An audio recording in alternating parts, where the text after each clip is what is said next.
Have you ever wondered about evil, homosexuality, who made God, abortion, miracles, to smoke a little weed, life after death? My name is Sean McDowell, and I'm a high school teacher, a writer, a speaker, and a college professor. I'm the general editor for the Apologetic Study Bible for Students. It might surprise you, but when my students come to me and tell me they have doubts, I don't freak out. I don't gasp in shock and horror. My first response is to say, that's fantastic. Why? I mean, as a high school teacher for years, I feel like I spent a lot of my energy just trying to persuade students, hey, you should think about whether the Bible's true or not. You should think about why God allows evil. We should wrestle with the question of evolution and creation and intelligent design. And some would care, some wouldn't. But as soon as a student comes to me and says they have doubts, I'll say, this is fantastic. Because now you're at a point in your life where you see the importance of these questions and you're willing to really wrestle with them and try to own for yourself what you believe is true. This is a good thing. It's okay. Maybe you have questions about whether Jesus really is God. Maybe you have questions about whether Jesus is the only way to get to God, or why God allows evil or suffering, or could there really be a place called hell?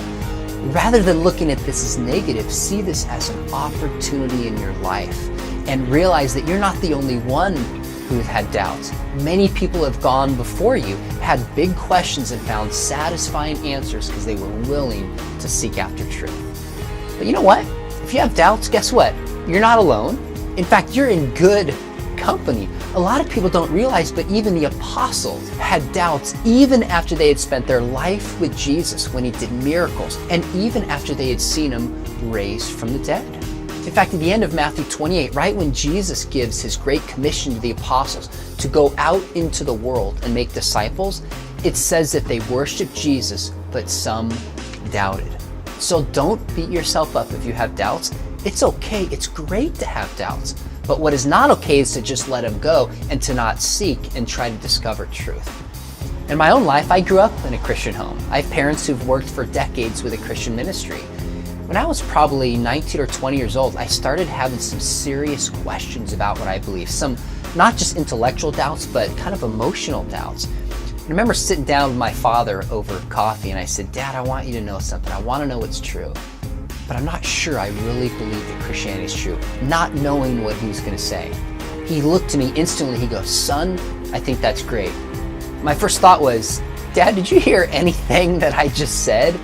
He said, I did hear you. He said, I think it's great because it sounds to me like you're committed to truth. You have to decide and know for yourself what you believe is true and live for it. He said, besides, I'm really confident that if you seek after truth, you'll be led back to Jesus because Jesus is the truth. So what do? I would take stock of your doubts. In fact, I would actually write down what those doubts are, try to get to the heart of them, and then go look for answers.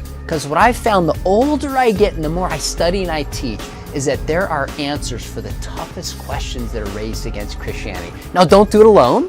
Some people are tempted to separate themselves from their community, go find truth and come back. I think that's a mistake. Surround yourself with Christians, surround yourself with believers that can guide you and love you through this process. But if you seek after truth with all your heart, even if you have painful doubts, I am confident that it will lead you to the person of Jesus Christ.